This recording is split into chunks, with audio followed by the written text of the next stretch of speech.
cabinet compétent. Donc la suppression du poste de premier ministre erreur bu flagrante bu président Macky Sall def la non mën nañ ko sax bañ a jàppee erreur parce que daan na fi am Abdou Diouf def na ko fii Abdou Diouf supprimé na fi du temps de Habib Thiam et Moustapha Niasse y avait des bis bi il était embêté parce que ñoom ñaar ñëpp ay nitam lañu bëgguñu woon état dem en PS plutôt dem en lambeaux.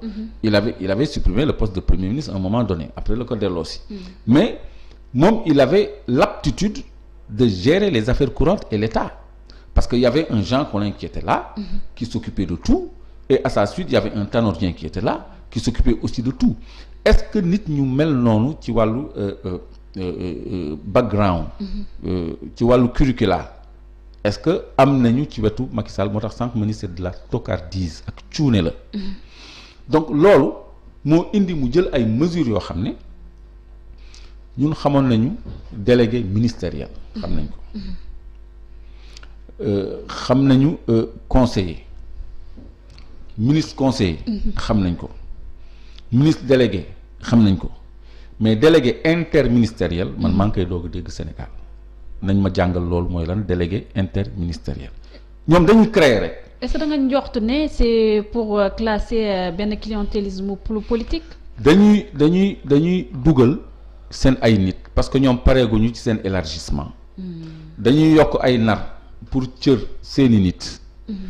ci jamono joo xam ne nee nañu dañu soxla. relance économique loi d'habilitation pour teg loxo ci suñu budget pour am koom. ci jamono boo xam ni conseil économique social environnemental dañ ko yokkal budget de 7 à 9 milliards. dañ ko yokkal budget de 7 à 9 milliards. mais boo xoolee ci gouvernement bi ñëpp ñi nga xam ni dañu am rang de ministre. c'est pas que le ministre conseiller. c'est pas que le ministre délégué ministre délégué am na déjà. mais délégué interministériel mooy lan. et son travail c'est quoi. mais Macky Sall daf ñu yëpp il s'amuse avec les prérogatives yi ñu ko jox. et il pilote à vue ça veut dire que mënul gérer dëkk bi mënul yore Sénégal. mais au-delà de Macky Sall est-ce que lii aussi warul remettre en question compétence ministre yu ñu fi teg sax parce que bien vrai fekkee sax mun nañoo wax ne que le poste de premier ministre comme le président Macky Sall bu mu ko waxee woon. ci discours bi nga xam ne adressé na ko Sénégalais ci 31 décembre jàpp ne c'est juste un titre amul solo. donc ministre yi nga xam ne ñoom ñooy exécuter politique bu état bu orientation politique bu président Macky Sall. donc ñoom seen compétence fu mu toll nii est-ce que nit yi war nañu see dut baaraam aussi. mais bien sûr que mën nañu douter ci seen ay compétences. parce que ministres yi bu ñu demee ba soxla des ministres délégués ak prérogatives yi ñu leen jox. te boo xoolee ministères yu bëri. ay directions la ñu érigé en ministère. il y avait la direction de l'alphabétisation maintenant on parle du ministère de l'alphabétisation. direction de l'élevage. maintenant on parle du ministère de l'élevage yooyu yëpp ministère de l'agriculture la doon nekk. ministère de l'éducation nationale moo doon regrouper la direction de la recherche scientifique léegi dañuy wax ministre de la recherche scientifique ministre de l'alphabétisation ministre département yëpp dañ ko def ay ministères. kon loolu waroon na oyof ci ñi leen di yore. mais loolu bu demee ba diis ci ñi leen di yore parce que même domaine bi ma intéressé ministère des mines et de l'énergie. dañ ko daan boole sax ak industrie. ministère des mines de l'énergie et de l'industrie Maguette Diouf rakku Abdou Diouf loolu la yoroon. mais léegi dañ koy éclater ministère des mines fii ministère de l'énergie fii et cetera xam naa léegi ñu séparer ministère du pétrole ministère du gaz comme ni ñu tasee Petrosen et cetera. parce que da nga jàpp ne ñu ñiy wër Macky Sall amuñ poigne pour yor ñett ministères yooyu. compétence. même bu ñu ko amee. ñoom dañu soxla yokk seen innar. pour caser le maximum de clientèle politique. boo jëlee ay direction def ko ministère. ba noppi ministère yooyu sax nga ni ñooñu il faut nga nommer ay délégués yu leen jàppale ci seen liggéey. ça veut dire quoi loolu. mais loolu saboté la. mais monsieur Clédor. et puis attends balaa ngay dem man toujours il faut que ma joxe ay exemples. pour nit ñi xam parce que ci discours fin d'année Macky Sall. mu ngi wax affaire mammographie yooyu loolu ni ma méttee. nee na ci 14 régions yi. am na 11 régions yoo xam ne. équipé nañ leen déjà ci appareil mammographie. appareil mammographie 10 millions lay jar. régions yi 14 rek la parce que 15e bi sax diaspora la 14 régions. loolu du 140 millions. mais mënoo équiper sax région yëpp waxuma département yi 45 la mais 14 régions sax mënoo ko mëtale ci matériel buy jar 10 millions. léegi ñi muy nommé amul kenn kuñ ciy jox oto buy jar 10 millions. gis nga DG Sotrac yi ay kii ni yow sa oto 85 millions kii ni sa oto 58 millions. alors que li nga xam ni moom la askan bi soxla. il peine keroog rek la étudiants yi doon grève pour bourse. bourse ay 30 et quelques mille mais ñun dañuy fowe. mais Clédor loolu laa la bëggoon interpeller bu ñu gisee ne carrément ñuy ci période de pandémie. État bu Sénégal décrété 2 fois couvre-feu. ñu bëri ci seen ay business yi loon amal ci guddi bi. fu mu toll nii ñàkk neen ko. sànq yaa ngi koy wax étudiants yi fu mu toll nii ñu ngi grève pour am seen ay bourse tey jii président Macky Sall ak ñooñoom di bëgg a teg ay postes yoo xam ne ñëpp ñu bëri jàpp neen ci observateurs yi dañoo rek bëgg a caser yi nga xam ne mooy ay clientèle politique. loolu est-ce que du dem ba indi li nga xam ne mooy soulèvement populaire. mais bien sûr. bien sûr parce que man ànduma ci mesure yooyu. te du man rek lii bu ëppee dafay tuuru par force. voilà parce que. quelqu'un koy nommé avec rang de ministre. c'est 5 millions c'est une voiture c'est un logement c'est un carburant c'est un cabinet parce que ñoom dañuy jël ay nit c'est suñu xaalis la boo xam ne yéen da ngeen koy séddoo. mu mel ni comme l'argent du contribuable benn groupuscule de personnes moo koy kii benn lobby au pouvoir. ils vont s'entendre avec ceux avec qui ils pourront s'entendre. dinañu déggoog ñi nga xam ne ñoom la ñu mën a déggoog yépp. fexe ba nekk ak ñoom mburoog soow. di poñse di njar di lekk au dos du contribuable ci suñu parce que même au-delà des ministères. même direction générale yi sax ñu ngi koy découper. xam nga ñaata Petrosen moo am léegi. ñetti Petrosen moo am léegi. xam nga ñaata COS Petrogaz moo am dafa am COS ak GES Petrogaz ñaar. donc lépp. ñu ngi koy multiplier am na société des mines du Sénégal bu ñu créé bu bees. ñu ngi créé rek ay postes boo xam ne am na ñoo xam ne ñu ngi wax ak ñoom parce que président Macky Sall nee na pareegul ci concertation nationale am ci élargissement gouvernement am na ñoo xam ne ñu ngi leen di naral ñoo xam ne dañuy ñëw cëru donc ñooñu ñoo fi nar a indi révolte parce que nit ñi du ñu nangu.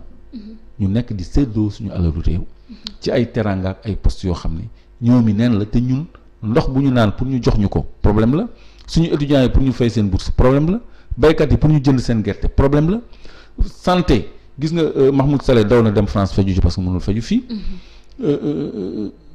bënd bi fi nekk au lieu ñu économiser suñu ressource suñu koom-koom suñu xaalis mais ñu koy dépenser di ko yàq ci di yokk ay postes yoo xam ni kenn xamul ban njëriñam délégué interministériel c'est quoi ça donc ci période bi nga xam ni moom mu ngi teg loxo suñu budget usage bi muy def ci suñu budget ñëpp a ngi ciy teg bët. ñëpp dinañ ñu ngi koy gis te l'heure du règlement du compte va arriver. mooy révolte boobu ngay ragal mu am ça se profile te lu koy bett lay doon lu nekk mën a déclencher lay doon.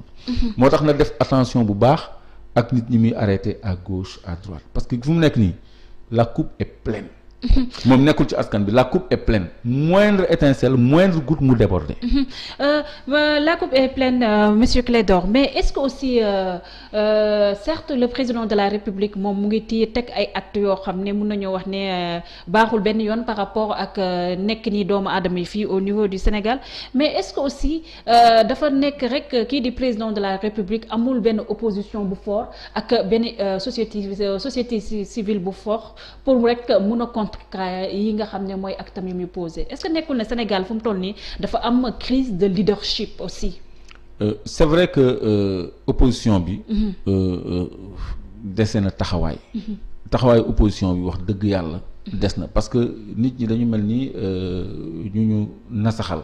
parce que boo dagguma la sax parce que bu ñu xoolee du temps de maître Abdoulaye Wade. Sénégalais yi si leen gënoon exigeant di loon ko bàyyil dara mais on a comme l'impression qu'avec Macky Sall Sénégalais yi dafa mel ni comme dañ leen a sotti aussi ndox bu sedd lu ñëw rek ça passe. voilà gis nga temps maître Wade lenn rek a waraloon opposition bi tàngoon. parce que leader yi woon muy Abdoulaye Wade. muy Landing Savané. muy Amath Dansokho.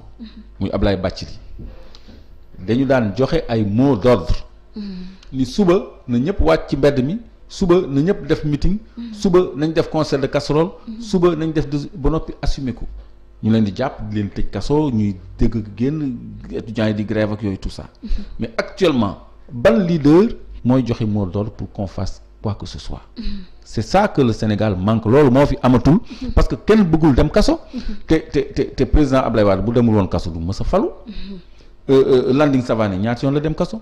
Feu Iba Der Thiam ñaata yoon la dem kaso.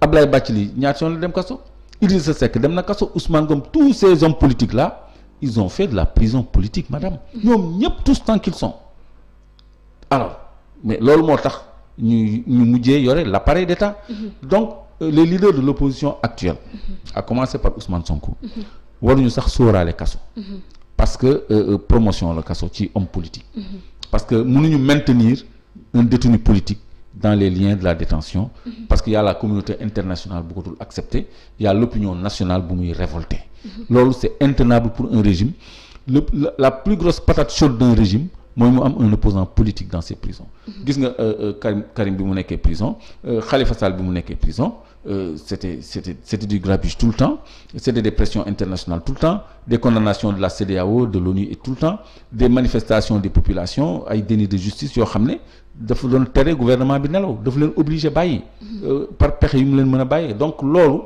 suñu leader politique yi nañu xam ni am nañu atu am nañu avantage parce que ils sont avec la vérité ils sont avec le peuple ñu ngi leen di déglu nañu joxe moo lool ñu wàcc def li ñu war a def mu jeex ñu jeexal partie boobu pour wax suñu dernier thème moo nekk dossier reportage bi